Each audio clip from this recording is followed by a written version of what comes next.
Bueno, muy buenos días a la doctora Claudia Espósito, nos place saludarla en el día de hoy. A continuación, mi grupo conformado por mi compañera Chelsea Pacheco y mi persona, María Luisa Mora, nos corresponde un tema importantísimo para lo que tiene que ver o en materia de derecho administrativo. Y meramente queremos hablar en términos generales a manera de introducción, recordando lo que tiene que ver o todo el tema de la responsabilidad en términos generales. Sabemos muy bien que esta responsabilidad se encuentra, vinculada en estricto sentido con el mismo principio de Estado de Derecho. Es decir, cuando hablamos de Estado de Derecho, sabemos y entendemos o lo entendemos como tal, como aquella organización jurídico-política que se encuentra sometida en todo sentido al derecho. Es decir, cuando ya, el imperio de la ley es el que rige esas relaciones jurídicas entre lo que tiene que ver con los gobernantes y el conglomerado social, pues estamos frente a un Estado de Derecho, ¿no? Que, como sabemos, además, ese Estado de Derecho tiene fundamentalmente unas características que rigen principalmente o que se rige principalmente por lo que tiene que ver con el principio de legalidad, valga la redundancia, el cual, nos orienta, nos rige, nos conlleva y maneja todas esas relaciones jurídicas entre los gobernantes y gobernados, así como, que establece los límites a ese gobernante, que ya el gobernante, ya no está dentro de sus competencias ilimitadas, ¿no? Como de pronto lo era un Estado absolutista, sino que dentro de este modelo de Estado ya el ejercicio del poder público se encuentra limitado por la Constitución y la ley, ¿no? Entonces nosotros quisimos destacar 3 o 4 límites importantes que vienen de alguna u otra manera a cumplir un factor importantísimo en el marco del principio de legalidad en términos generales. Uno de ellos, claramente, el primero, el límite que encontramos dentro del Estado de Derecho, es precisamente el principio o el ejercicio del principio de legalidad, en virtud del cual, que los servidores públicos no solamente pueden hacer aquello que expresamente les es autorizado en la Constitución y la ley, sino que además los particulares, entonces, pueden ejercer libremente sus libertades y sus derechos con estricto, límite, tener en cuenta un estricto límite, y en lo que expresamente la norma constitucional es el primer marco que encuentra el Estado de Derecho y que nos va a servir de base inicial para la responsabilidad general y la responsabilidad particular del Estado. Un segundo límite que destacamos lo encontramos en lo que tiene que ver con la fórmula de la división del poder, que se manejó a través de la tradicional, que todos sabemos, tridivisión en la rama legislativa, ejecutiva y judicial, la cual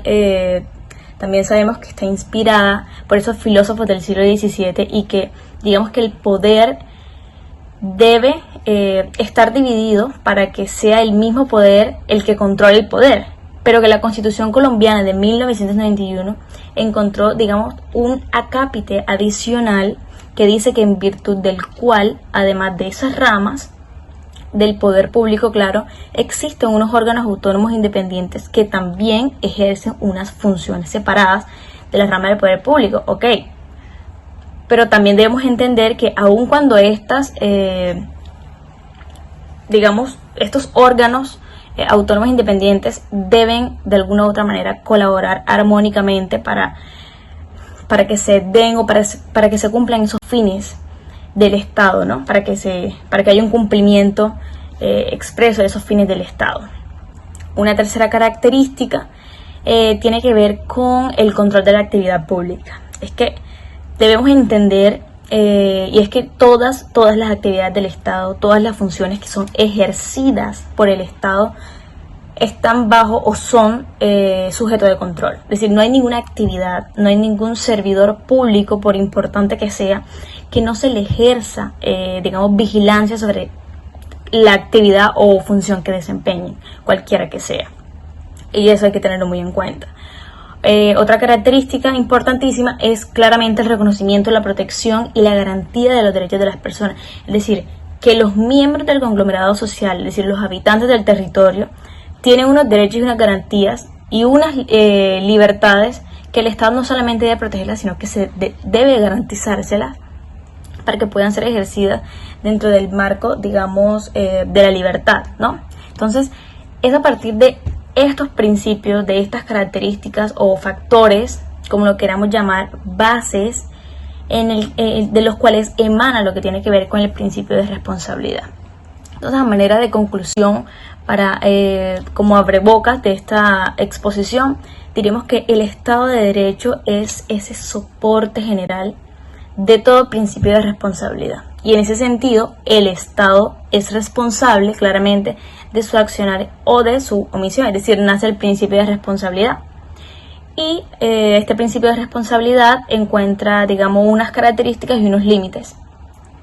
que muy bien ya hemos mencionado, ¿no? Otra cosa que debemos de pronto tener en cuenta en términos generales es que la responsabilidad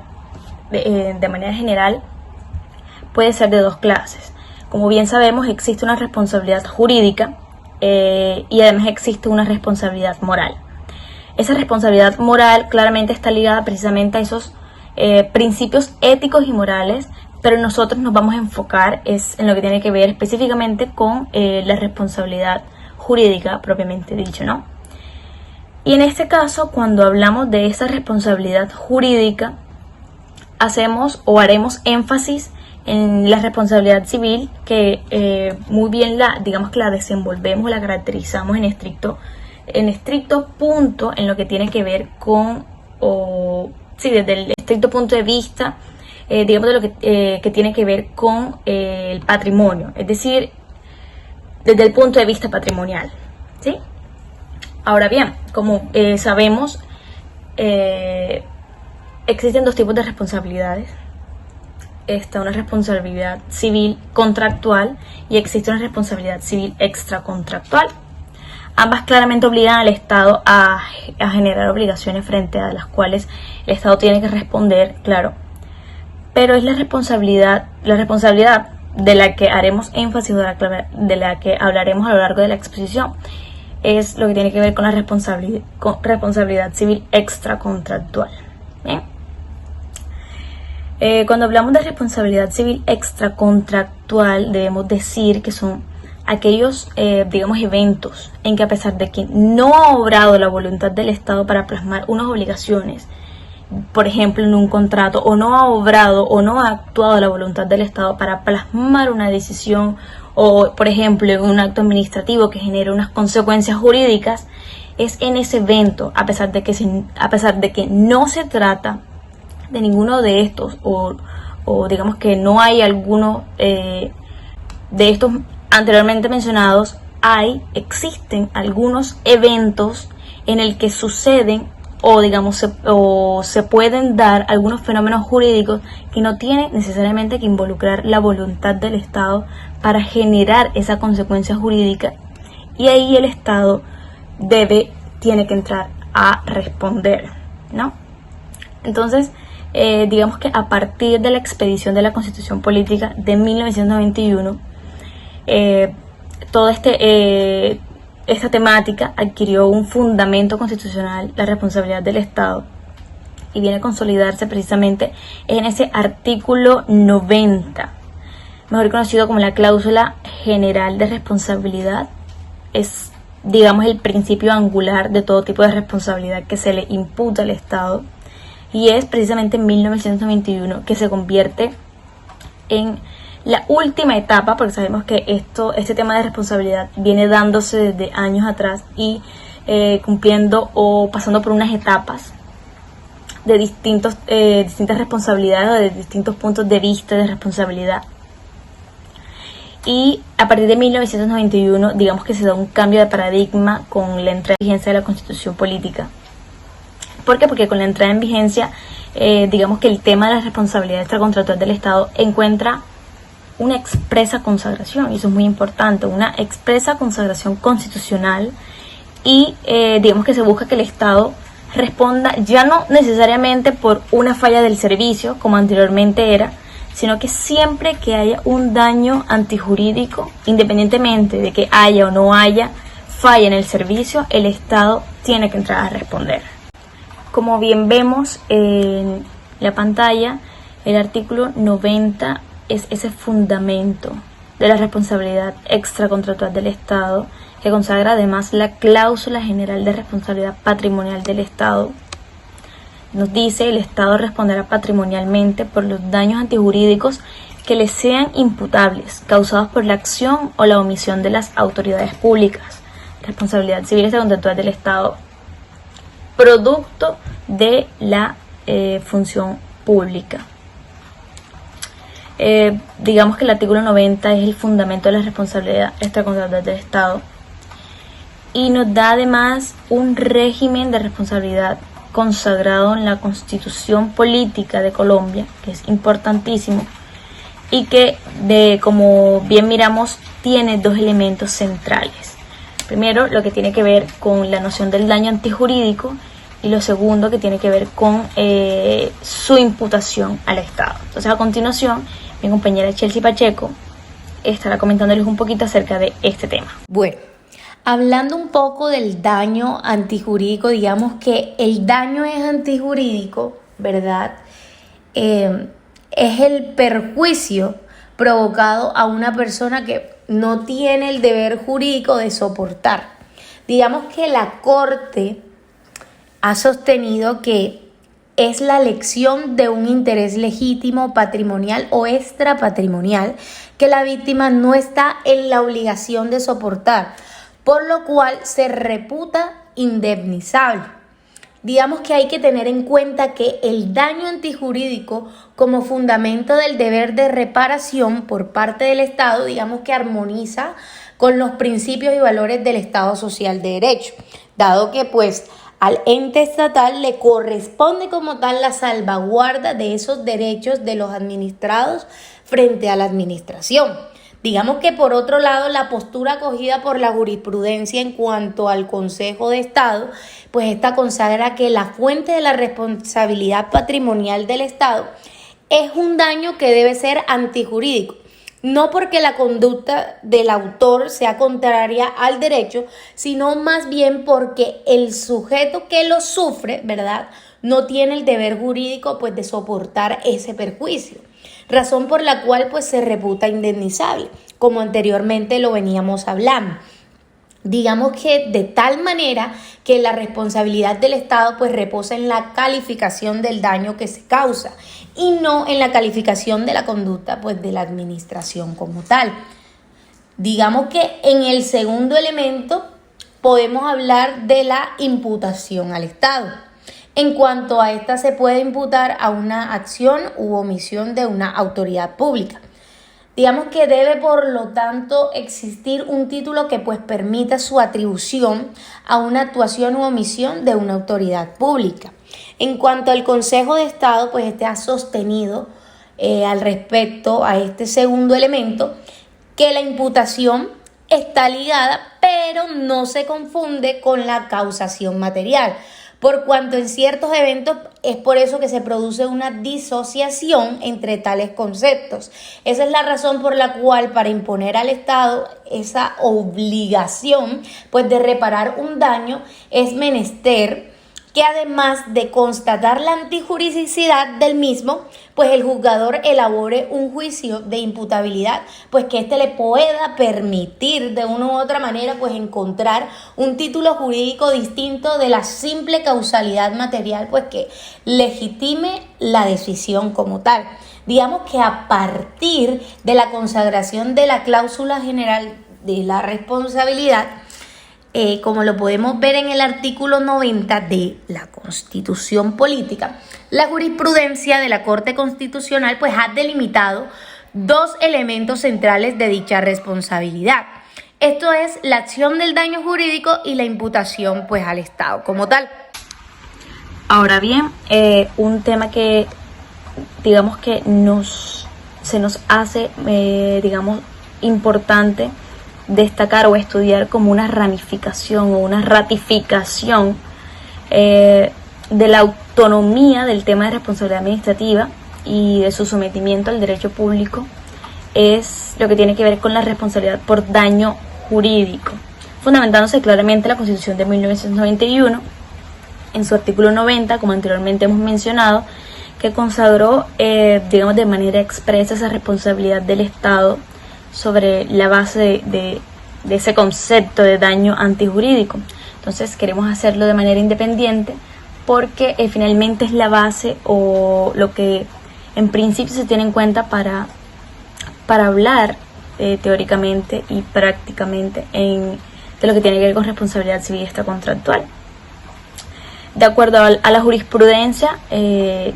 contenida, digamos, en los principales fallos dictados hasta ahora, podríamos decir o podríamos anotar o se pueden anotar varias características esenciales de este concepto. Nosotros destacamos las que nos parecen muy puntuales, muy importantes, y primeramente es que el daño antijurídico es la lesión de un interés legítimo, patrimonial o extrapatrimonial que la víctima no está en la obligación jurídica de soportar. Más allá de la definición de lo que es daño antijurídico, es una característica que se debe tener en cuenta a la hora de examinar o de determinar una responsabilidad civil extracontractual del Estado, ¿no? Una segunda característica que destacamos es que, a pesar de que al inicio de su aplicación, digamos, se afirmó que la responsabilidad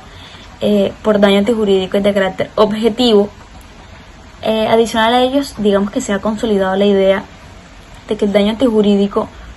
puede ser efecto tanto de una causa ilícita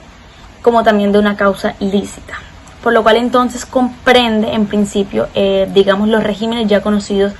de responsabilidad subjetiva y objetiva. Y es por eso que se ha dicho, digamos, que la responsabilidad por daño antijurídico engloba todo, o sea, engloba diferentes regímenes de jurisprudencia, o por lo menos que la jurisprudencia ha venido construyendo en lo que tiene que ver con responsabilidad del Estado, entre ellos, como de pronto conocemos o hemos escuchado, la responsabilidad por culpa o por falla del servicio, que es, digamos, que la más tradicional de todas, así como lo que tiene que ver con la responsabilidad por daño especial o por riesgo, entre otras conocidas, ¿no? Asimismo, adicional a ello, debemos decir como tercera característica es que para que se configure la responsabilidad por daño antijurídico, digamos que se requiere que existan dos condiciones principales, ¿no? Lo primero es que haya un daño, existe un daño de esa naturaleza, es decir, un daño antijurídico, y que ese daño sea imputable fáctica y jurídicamente a una persona de derecho público. Estas son las condiciones que, digamos, que vienen a constituirse en los elementos de responsabilidad desde la perspectiva de esta teoría, y que hay que tenerlos en cuenta. Otra característica, desde el punto de vista del derecho comparado, quisimos hacer mención de que la responsabilidad por daño antijurídico encuentra su inspiración, ya no podemos hablar del derecho francés, porque la teoría del daño antijurídico realmente es obtenida o se trajo fue del derecho español,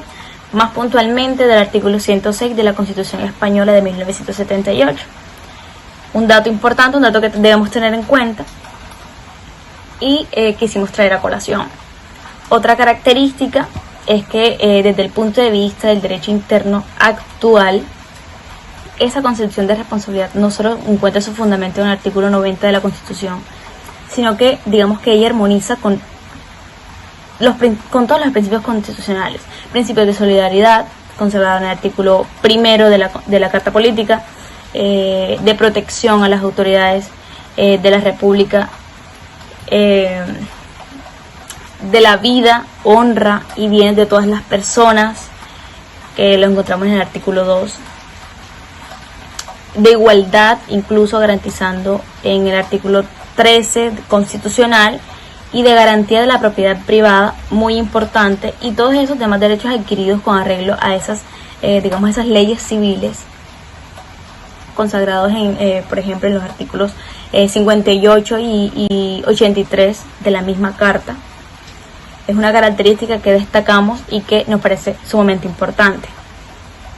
Otra característica es que el daño sea antijurídico implica que no todo perjuicio entonces debe ser reparado,